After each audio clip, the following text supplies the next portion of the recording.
जय माता दी। माता रानी की कृपा आप सभी भक्तों पर हमेशा बनी रहे। आइए सुनते हैं दुर्गा सप्तशती का दूसरा अध्याय, देवताओं के तेज से देवी की उत्पत्ति और महिषासुर सैन्य का विनाश। ऋषि ने कहा, प्राचीन काल में एक बार देवताओं और दानवों में परस्पर 100 वर्षों तक घोर संग्राम हुआ। इस युद्ध में राक्षसों का अधिपति महिषासुर तथा देवों के स्वामी इंद्र थे। उस भीषण युद्ध में महाबलशाली दैत्यों के सम्मुख देवताओं की सेना भाग खड़ी हुई। समस्त देवों को पराजित कर दैत्यराज महिषासुर ने इंद्रासन को अपने अधिकार में ले लिया। इसके बाद संपूर्ण देवगण सृष्टिकर्ता ब्रह्मा जी को साथ लेकर उस स्थान में गए जहाँ भगवान शिव तथा विष्णु आसीन थे। उन देवों से देवताओं ने महिषासुर की विजय तथा अपनी पराजय का विस्तृत वर्णन किया। देवताओं ने भगवान से कहा, हे भगवान, आप पराक्रमी महिषासुर ने सूर्य, चंद्र, अग्नि, वायु, इंद्र, यम, वरुण तथा अन्य सभी देवताओं से उनके अधिकार छीनकर स्वयं ही सबों पर आधिपत्य कर लिया है। उस पापात्मा महिषासुर ने सभी देवों को स्वर्ग से निकालकर बाहर कर दिया है। अब वे निष्कासित देवगण भूतल पर मनुष्य के समान भटक रहे हैं। हम सब लोगों ने आपके समक्ष असुरों के दुराचरण का सारा वृत्तांत निवेदित कर दिया है। हम सब देवगण आपके शरणापन्न हुए हैं। आप कृपा करके उस अपराजेय दानव के नाश का कोई उपाय बतलाएं। दानवों के मुख से ऐसी अनहोनी घटना सुनकर भगवान विष्णु और शिव जी दानवों पर अत्यंत कुपित हुए और जिसके फलस्वरूप उन देवाधिदेव की भवें कुटिल हो गईं और उनकी मुखाकृति वक्र हो गई। तब अत्यंत क्रोधाविष्ट भगवान विष्णु के मुख से एक महान तेज का उदय हुआ।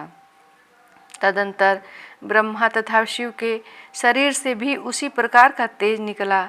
इसी प्रकार क्रमशः इंद्र आदि देवों के शरीर से भी इसी प्रकार का तेज निर्गत हुआ। तत्पश्चात वे सभी तेज पुंज एक में मिलित हो गए। अब वह महान तेज पुंज ज्वलंत पर्वत के सदृश दिखाई पड़ने लगा। देवताओं ने देखा कि उससे दहकती हुई ज्वालाएं निकलकर दिग दिगंतों में फैल रही हैं। संपूर्ण देवों के शरीर से निकला हुआ वह तेज पुंज अद्वितीय था। वह तेज पुंज संयुक्त रूप से एक नारी के रूप में बदल गया और अपने प्रकाश से प्रकाशमान होकर त्रिभुवन में छा गया। भगवान शिव के शरीर से निर्गत तेज के द्वारा महामाया देवी के मुख से उत्पत्ति हुई। यमराज के तेज द्वारा देवी के सिर से केश उत्पन्न हुए और भगवान विष्णु के तेज से उनकी भुजाओं का निर्माण हुआ।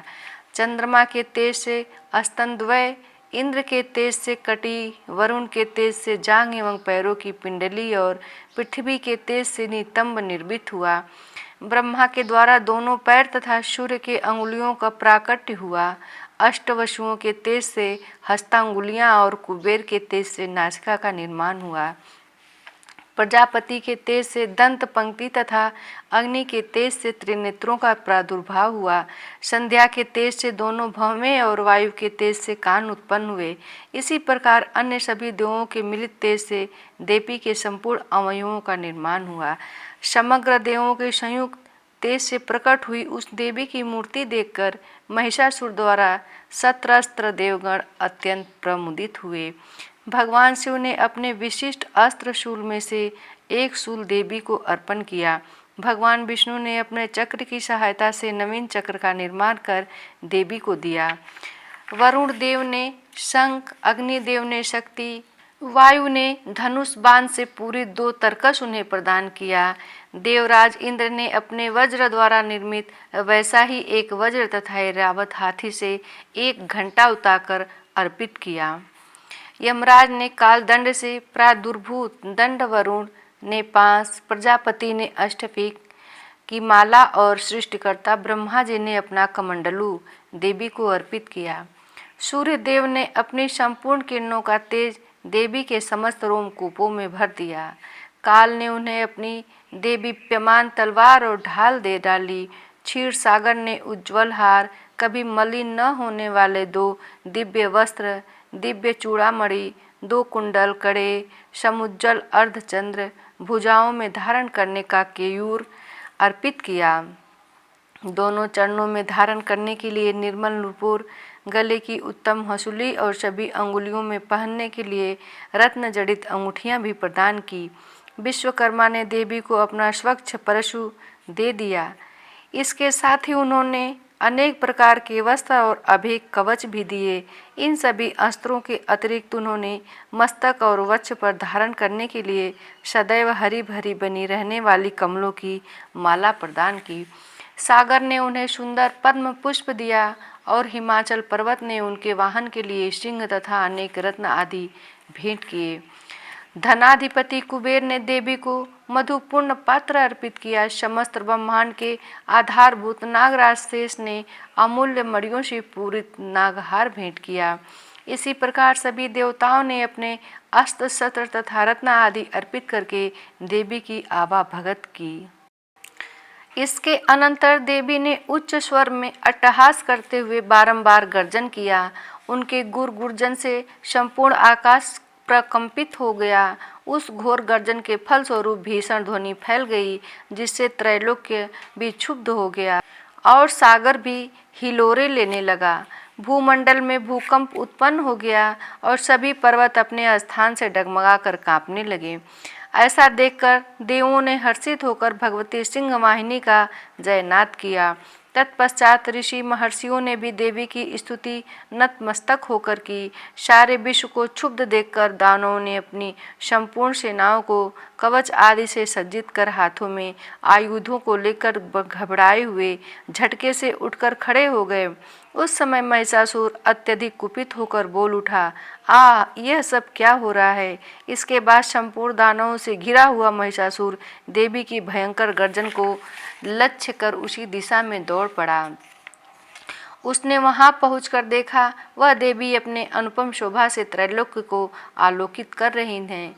उनके पदभार से बोझिल हुई पृथ्वी रसातल में धंसती जा रही थी।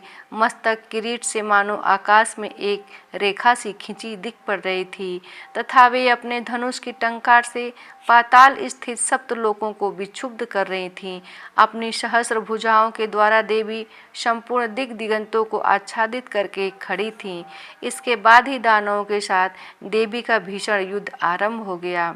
विविध प्रकार के अस्त्र शस्त्रों से समस्त दिशाएं चमक उठीं।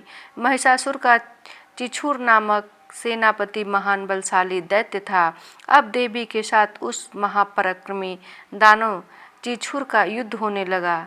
दैत्यों की चतुरंगड़ी सेना लेकर चामर नामक असुर युद्ध भूमि में डट गया। उदग्र नामक महाबलशाली दानव अपने साथ 60,000 रथियों को लेकर रणभूमि में आ डटा। महाहनु नामक असुर अपने साथ में 1 करोड़ सेना लेकर लड़ने के लिए आ धमका। असिलोमा नामक असुर 500 रथियों के साथ रणभूमि में उपस्थित हुआ। वास्कल नामक दानव अपने 60 लाख सेना लेकर युद्ध करने लगा। परिवारित नामक बलवान राक्षस अपने साथ 1 करोड़ अश्वारोही और गजारोही सेना लेकर युद्ध में आ गया। बिडाल नामक असुर अपने 5 अरब सहयोगियों रथियों की सहायता से युद्ध करने लगा। इन सबों के अतिरिक्त असंख्य दैत्य समूह रथ, हाथी, घोड़ों की सेना लेकर युद्ध में उद्यत हुए। उस समारांगण में महिषासुर स्वयं करोड़ों सहस्र रथों, हाथियों एवं घोड़ों की सेना सहित उपस्थित था। वे अगणित दानव देवी पर तोमर, बिंदीपाल, शक्ति, मुसल, खड्ग, परशु और पट्टिस नामक अस्त्र शस्त्रों को बरसाने लगे। कुछ एक दैत्यों ने देवी पर एक साथ मिलकर शक्ति का प्रहार किया। दूसरों ने अपने फंदे फेंक कर देवी को बांधना चाहा। इसके अनंतर कुछ दैत्यों ने देवी वध के उद्देश्य से उन पर खड्ग से आघात किया। दानवों द्वारा फेंके हुए अस्त्रों को लीला स्वरूपनी देवी ने क्रुद्ध होकर उन अस्त्रों को सहजी काट डाला। फिर भी उनके मुखमंडल पर रंज मात्र भी क्लानित नहीं छाई। एक ओर देवता और ऋषि मुनि उनका गुणगान कर रहे थे, तो दूसरी ओर महामाया जगदम्बा उन दानवों पर अपने दिव्य अस्त्रों की निरंतर वर्षा कर रही थीं। इधर देवी का वाहन सिंह भी क्रोधित होकर अपने आयालों को फटकारता हुआ राक्षसी सेना पर इस प्रकार पिल पड़ा जैसे किसी वन में दावानल की अग्निशिखाएं धीरे धीरे बढ़ रही हों। रणस्थल में देवी द्वारा छोड़े हुए सभी श्वास अगणित गणों के रूप में बदल गए और हाथ में परशु, भिंदीपाल, खड्ग तथा पट्टिस आदि अस्त्रों द्वारा दानवों से युद्ध में निरत हुए। देवी की शक्ति से उत्पन्न समस्त गण दानवों को दलते हुए शंख, नगाड़े आदि बाजों को बजाने लगे। उस रणभूमि में कितने ही गण हर्षित होकर मृदंग आदि बाजे बजाने लगे।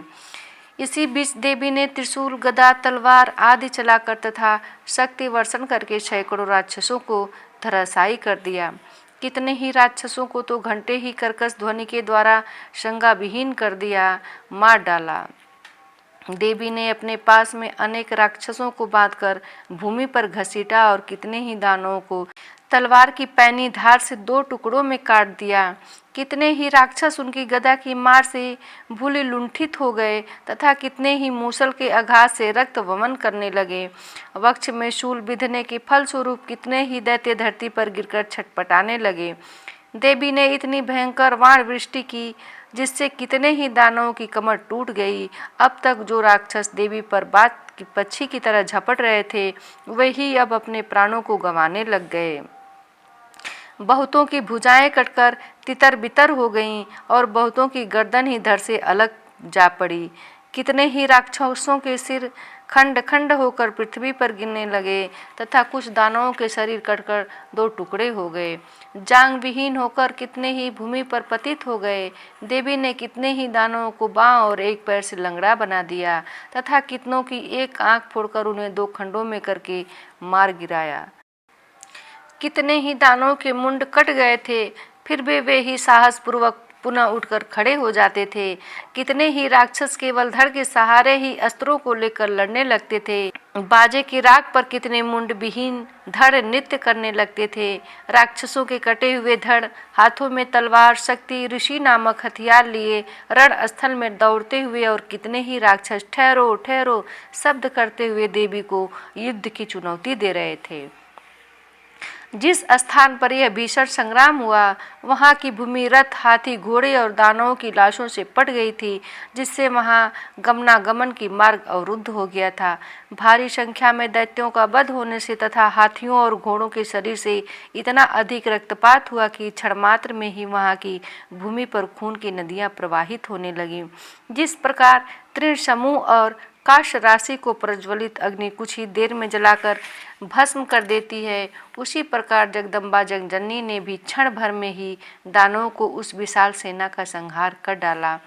देवी वाहन सिंह भी अपने अयालों को द्रुत गति से फटकारता हुआ घोर गर्जन उत्पन्न कर रहा था। कितने ही दानवों के प्राण उस सिंह की गर्जना से मानो निकल जा रहे थे। उन दानवों के साथ देवी के गणों ने इतना भीषण युद्ध किया जिससे प्रसन्न होकर आकाश में स्थित देवगण उन पर फूलों की वर्षा करने लगे। इस प्रकार दूसरा अध्याय समाप्त हुआ। अब सुनते हैं दुर्गा चालीसा। नमो नमो दुर्गे सुख करनी, नमो नमो दुर्गे दुख हरनी। निरंकार है ज्योति तुम्हारी, तिहूँ लोक फैली उजियारी। शशि ललाट मुख महाविशाला, नेत्र लाल भ्रिकुटी विकराला। रूप मात को अधिक सुहावे, दरस करत जन अति सुख पावे। तुम संसार शक्ति लय कीना, पालन हेतु अन्न धन दीना। अन्नपूर्णा हुई जगपाला, तुम ही आदि सुंदरी बाला। प्रलय काल सब नाशनहारी, तुम गौरी शिव शंकर प्यारी। शिव योगी तुम्हारे गुण गावे, ब्रह्मा विष्णु तुम्हें नित ध्यावे। रूप सरस्वती को तुम धारा, देश बुद्धि ऋषि मुनि ने उबारा। धरियो रूप नरसिंह को अम्बा, प्रकट भई फाड़ कर खम्बा। रक्षा करी प्रहलाद बचायो, हिरणायक्ष को स्वर्ग पठायो। लक्ष्मी रूप धरो जग माही, श्री नारायण अंग समाही। क्षीर सिंधु में करत बिलासा, दया सिंधु दीजे मन आसा। हिंगलाज में तुम्ही भवानी, महिमा अमित न जात बखानी। मातंगी अरुघु मावती माता, भुवनेश्वरी बगला सुखदाता। श्री भैरव तारा जगतारिन, छिन्न भाल भव दुख निवारिणी। केहरि वाहन शोह भवानी, लांगुर बीर चलत अगवानी। कर में खप्पर खड़ग बिराजे, जाको देख काल डर भाजे। सोहे अस्त्र और त्रिशूला, जाते उठत शत्रु ही शूला। नगर कोट में तुम्हें बिराजत, तिहूँ लोक डंका में बाजत। शुंभ निशुंभ दानव तुम मारे, रक्त बीज शंखन संघारे। महिषासुर नृपयति अभिमानी, जही अगभार मही अकुलानी। रूप कराल कालिका धारा, सेन सहित तुम तिहि संहारा। परिगाढ़ संतन पर जब जब, भई सहाय माई तुम तब तब। अमरपुरी अरुबा सब लोका, तब महिमा सब रहे अशोका। ज्वाला में है ज्योति तुम्हारी, तू मैं सदा पूजै नर नारी। प्रेम भक्ति से जो यस गावे, दुख दरिद्र निकट नहीं आवे। ध्यावे तुम्हें जो नर मन लाई, जन्म मरण ताको छुट जाई। जोगी सुर मुनि कहत पुकारी, योग न हो बिन शक्ति तुम्हारी। शंकर अचारज तप कीनो, काम अरु क्रोध जित सब लीनो। निस दिन ध्यान धरो शंकर को, काहू काल नहीं सुमिरै तुमको। शक्ति रूप का मरम न पायो, शक्ति गई तब मन पछितायो। शरणागत हुई कीर्ति बखानी, जय जय जय जगदम्ब भवानी। भई प्रसन्न आदि जगदम्बा, दई शक्ति नहीं कीन विलंबा। मोको मातु कष्ट अति घेरो, तुम बिन कौन हरे दुख मेरो। आशा तृष्णा निपट सतावे, रिपु मूर्ख मोही डर पावे। शत्रुनाश की जय महारानी, सिमरो इक चित तुम्हें भवानी। करो कृपा हे मातु दयाला, रिद्धि सिद्धि दय करहु निहाला। जब लगी ज्यों दया फल पाऊं, तुमरो यस मैं सदा सुनाऊं। दुर्गा चालीसा जो कोई गावे, सब सुख भोग परम पद पावे। देवी दास शरण निज जानी, करहु कृपा जगदम्ब भवानी।